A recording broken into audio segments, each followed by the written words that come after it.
and in deed. So far, I believe we have common ground. Now, what's the best way to achieve this noble goal? I'm so grateful to find out that Burnaby School Board already addressed this issue in the Code of Conduct. Let's have a look at this Code of Conduct. The following behavior are considered unacceptable: engaging in acts of bullying, harassment, intimidation, retaliation, discrimination, and/or violence. Being disrespectful, using threatening language or behaviors. All members of the school community are expected to comply with the purpose and the spirit of the BC Human Rights Code, including not engaging in discriminatory conduct on the basis of gender, race, color, or sexual orientation. End of quote. Does this code of conduct mean something, such as sexual orientation? No. This code of conduct clearly addresses the discrimination and the bullying against sexual orientation as unacceptable. And please listen to this, which is the same code of conduct. Every effort to support individuals and to determine the root causes of behavior will be made. So the question is, why do we need two policies to address discrimination and bullying against sexual orientation?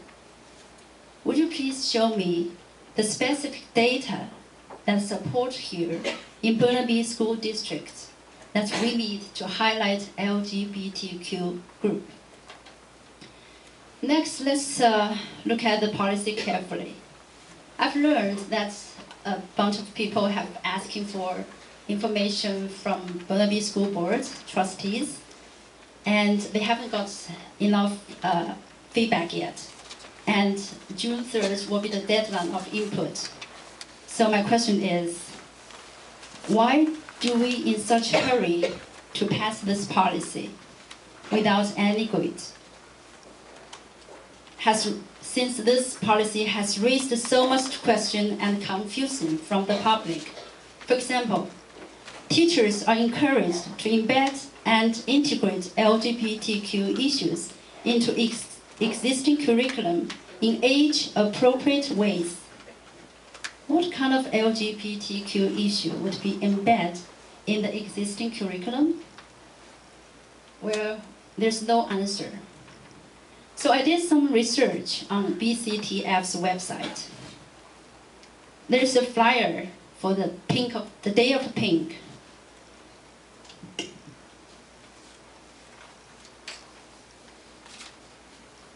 So on this, it suggests the teacher show the film Milk or Breakback Mountain to your class and discuss how homophobia affected the central character's life.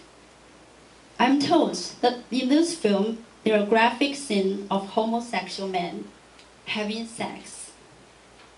Is this the kind of LGBTQ material that Burnaby School intends to add to the curriculum of our high school children? Well, there's no reply from school board yet. Has Burnaby School Board done any literature review as to what is the appropriate age to introduce such to school students? Is there any related academic study report reviewed? Why can't school board provide information as required? Since this policy will impact so many children, families, and our communities, I plead to Burnaby School Board not to pass this policy in an unnecessary hurry before all information are gathered. In addition, the large amount of non-LGBTQ feedback needs to be included in the policy. Furthermore, per the February 22nd Board of Education minutes, the Burnaby School Board has approved the formation of a 17-person standing committee. This appears to be continuation of this LGBTQ ad hoc committee. on a permanent basis.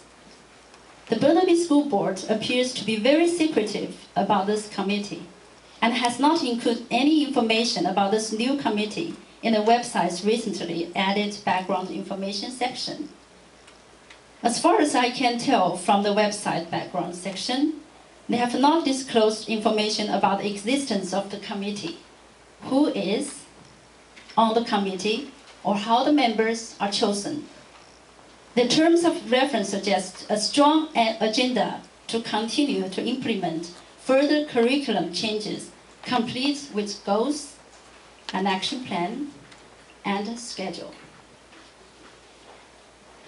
So, what exactly is the agenda and objectives of the newly approved LGBTQ Standing Committee? We really don't know. However, in the February 26 Burnaby Now interview of ad hoc committee member Deborah Sutherland, she makes the statement, "This is just beginning," referring to Policy 545. Given that most Burnaby parents have not been included in the development of this policy, this statement causes great concern. I really appreciate Burnaby School Board's determination to care to protect the LGBTQ kids. We who here oppose this policy also love and care about LGBTQ children. LGBTQ are human beings like us, and they deserve respect and honor. We don't want any students to be bullied or discriminated. But I do have to make it extremely clear. Acceptance and tolerance is about accepting a person as who he is, but it's not about accepting all ideas in the world. Hence, there's a saying, agree to disagree.